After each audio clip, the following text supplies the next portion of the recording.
राधे राधे गुरुजी।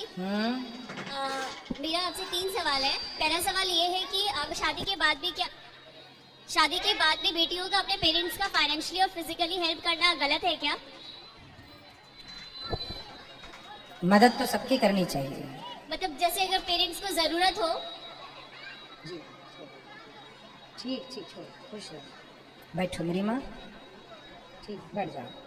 हाँ तो करना, मदद तो सबको सबकी करनी चाहिए। करनी चाहिए, लेकिन जैसे आजकल के हस्बैंड लोग हैं वो मना करते हैं, कहते हैं कि अब तुम्हारी शादी हो गई है तो तुम अपने पेरेंट्स के लिए अब कुछ नहीं कर सकती हो, तो फिर उन्हें इस चीज को कैसे समझाया जाए? क्या मदद करती थी आप अपने पेरेंट्स की? क्या मदद करते हैं अभी? मतलब जैसे कि फाइनेंशियली भी अगर कभी जरूरत पड़े उनको, या फिर फिजिकली उनकी तबीयत खराब है, कुछ और उन्हें तो जरूरत आपके है। भाई हैं? भाई है, लेकिन भाई का आजकल तो आप जान ही रहे हैं, सब शादी होने के बाद थोड़ा एटीट्यूड चेंज हो जाता है, तो बेटियां अगर रिस्पॉन्सिबिलिटी लें वो ठीक तो... है, आपकी रिस्पॉन्सिबिलिटी ठीक है, पर वो काम भाई का है, माता पिता को, अपने बच्चों को। इसलिए हम कहते हैं पूरी जमीन जायदाद नहीं देना चाहिए, अपने लिए बचा के रखना चाहिए। आपके तो मैंने वीडियो बंद कर दिए, पहले तो जाके देखो नीचे सब्सक्राइब का बटन दिख रहा होगा, सब्सक्राइब कर दो। तो जैसे ही आप लोग सब्सक्राइब करोगे वीडियो अपने आप चालू हो जाएगी। नीचे देखो बटन दिख रहा होगा, अगर आप मेरी बात पे विश्वास नहीं हो रहा है यार तो सब्सक्राइब कर दो, देखो वीडियो अपने आप चालू हो जाएगी। मैंने वीडियो बंद कर दिया यार, देखो नीचे बटन दिख रहा होगा, सब्सक्राइब कर दो, वीडियो अपने आप चालू हो जाएगी। हाँ सब्सक्राइब कर दो, देखो नीचे बटन दिख रहा होगा, आप लोग जैसे ही सब्सक्राइब करोगे वीडियो चालू हो जाएगी। तो जो सब्सक्राइब कर रहा है उसके फ़ोन में चालू हो गया देखो। ठीक है, आप पर इस बात के लिए गुस्सा होना भी, इस बात के लिए कुछ समझने की कोशिश करना। यदि पति की कमाई आप अपने पिता को दे दें, आप अपनी दें तो समझ में भी आता है। पति की नहीं, अपनी कमाई। हाँ, तो उतनी जितनी जरूरत है उनको। अधिक यदि बेटी अपना सारा पैसा अपने माँ बाप को देगी तो कोई भी पति गुस्सा करेगा भाई, जब उनके पास उनका बेटा है कमाने के लिए। इसलिए कहते हैं बेटी तब सपोर्ट करे जब भाई ना हो।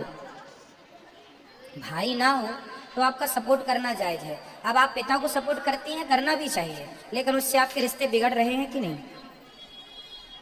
तो क्या ये सही है? क्या ये समझदारी है? फिर एक पक्ष रह जाएगा, बाप और माँ तो रह जाएगी, पति पक्ष समाप्त हो जाएगा। नहीं सर, मतलब गुरुजी फाइनेंशियली तो चलिए ठीक है, लेकिन जैसे फिजिकली भी है, पेरेंट्स को जरूरत है, आज उनकी तबीयत खराब है। मैं आपको फॉर एग्जांपल बताती हूँ, कोरोना टाइम में मेरे पापा एक्सपायर हो गए, उनकी तबीयत ठीक नहीं थी और मेरी सिस्टर भी हॉस्पिटलाइज थी, और सिर्फ मैं अपने हस्बैंड के पास थी, मेरी मदर मेरे फादर के पास थी। तो उस टाइम पे मेरे पति ने मुझे जाने नहीं दिया, बोला कि मतलब इतनी इनह्यूमैनिटी दिखाई है कि मुझे जाने ही नहीं दिया गया वहाँ पे। नहीं, वो और तो मैंने गलत अपने है। दोनों लोग खो दिए। शायद मैं अगर गई हो, मुझे वो बार बार रिग्रेट रहता है कि शायद अगर मैं गई होती तो मैं किसी न किसी को बचा लेती, किसी न किसी की कुछ हेल्प तो कर ही देती। कौन थे जो भर्ती थे उस समय, जो गए? मेरे पापा और मेरी सिस्टर। अच्छा, तो आपके पिताजी अब नहीं है? नहीं। और आपकी बहन भी नहीं है? उसकी बेटी ये है, बेबी। अच्छा, तो ऐसे हाल में तो जाना आना चाहिए, ऐसे हाल में मदद करनी चाहिए, आर्थिक मदद भी कर सकते हैं। गुरुजी मैं ये बस ये जानना चाहती हूँ कि इस तरीके से फिर रिलेशन अपने हस्बैंड के साथ भी आप कितना, मतलब आप अंदर से आपको स्ट्रांग नहीं लगता है ना, आप उसके साथ रहना भी आपको अच्छा नहीं लगेगा। तो आपके पति को यदि आप लाते तो हम उनका भी एक पक्ष समझते हैं, फिर निर्णय तक बन पहुंचते हैं। वो क्या चाहते हैं आपसे? अभी तो आपका पक्ष हमने सुना, तो आपका पक्ष सुनने से आप सही लग रही हैं।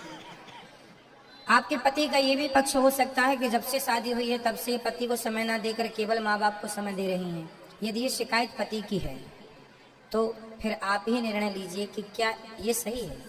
भाई, पति की शिकायत पत्नी से इस बात पर है कि तुम ज्यादा समय अपने माँ बाप को देती हो, हमें कम समय देती हो, तो इसमें पति गलत नहीं है। पति अपनी पत्नी से समय ही तो मांग रहा है।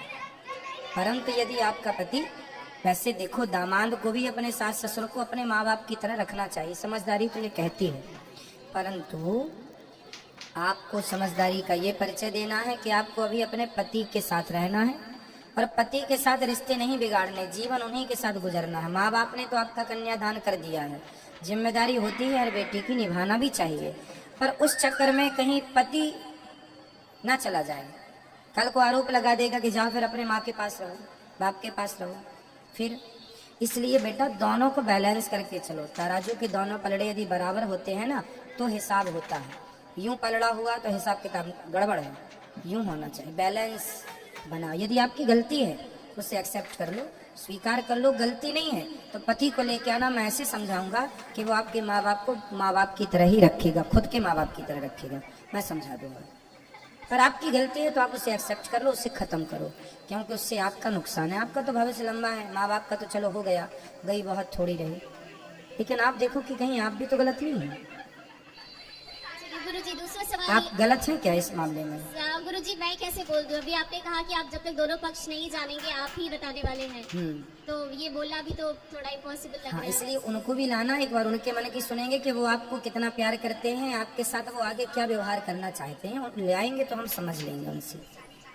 कभी नेक्स्ट अब दोनों आना। दूसरा सवाल।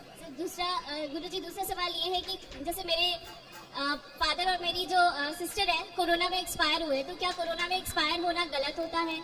नहीं, एक्सपायर तो कोई कभी भी हो सकता है।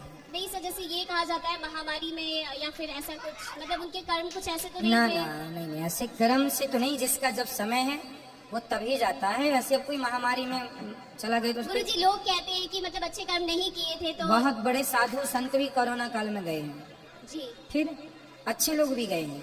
तो ये तो बीमारी है, मौत जब आनी है तभी आएगी, वो तो बहाना है बीमारी का। क्या बिना कोरोना के लोग नहीं मरते? बिल्कुल फिर इसलिए ये तो मूर्खों की बातें हैं, ऐसे मूर्खों के मुंह ना लगो। ठीक है गुरुजी। तीसरा गुरुजी तीसरा सवाल ये है कि जैसे आप कहते हैं कि आजकल की बहुएं अपने हस्बैंड के सामने कंडीशन रखती है कि या तो अपनी माँ चुनो या तो अपनी पत्नी चुनो, तो अगर यही इसका रिवर्स हो, अगर सास बोले कि या तो पत्नी चुनो या तो माँ चुनो, तो फिर उसमें मतलब कैसे वो उसके उस सास के साथ क्या होगा?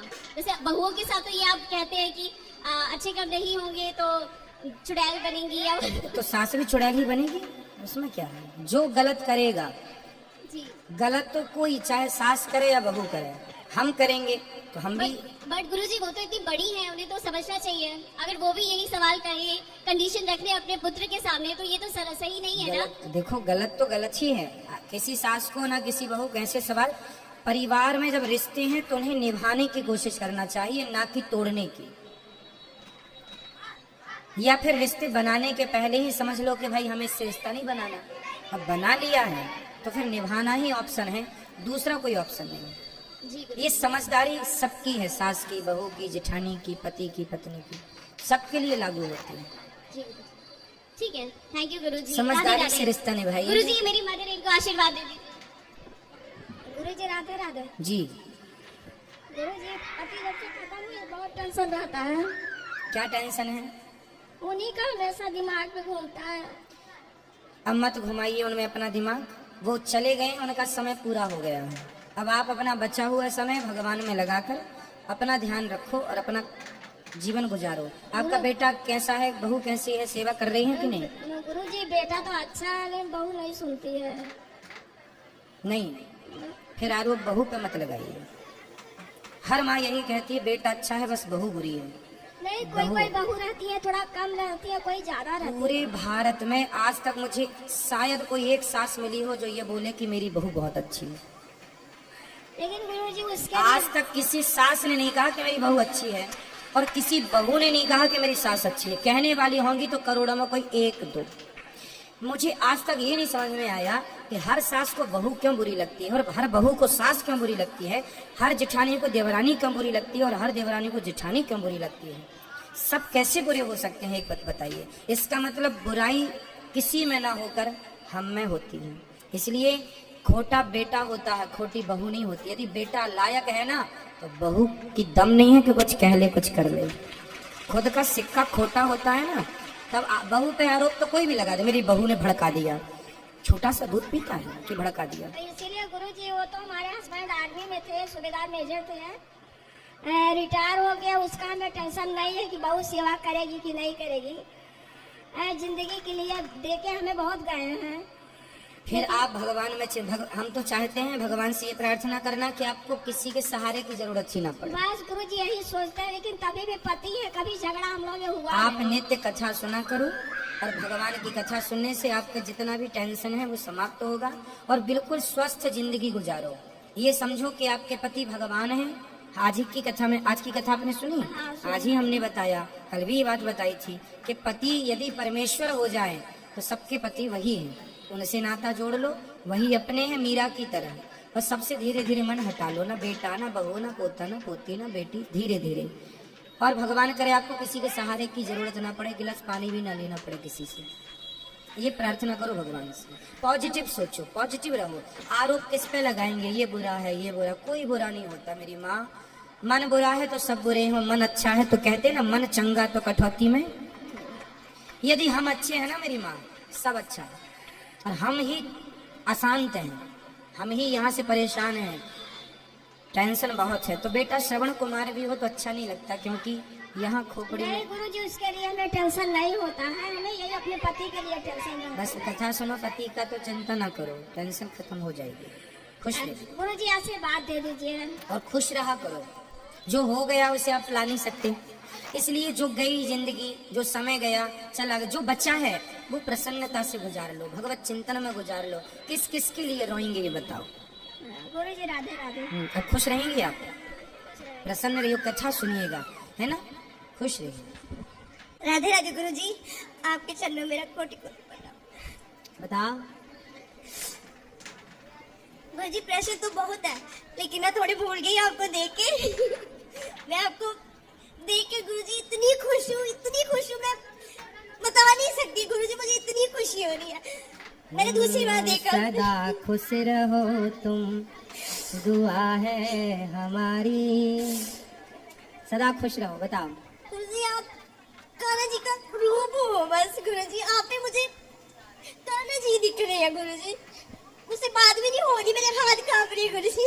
तुझ में प्रभु दिखते हैं यारा, मैं क्या करूं, सब में प्रभु दिखते हैं यारा, मैं क्या करूं। गुरुजी प्रभु की कृपा है जो मुझे माइक मिल गया, लेकिन मुझे उम्मीद नहीं थी कि मुझे माइक पता नहीं मिलेगा कि नहीं मिलेगा।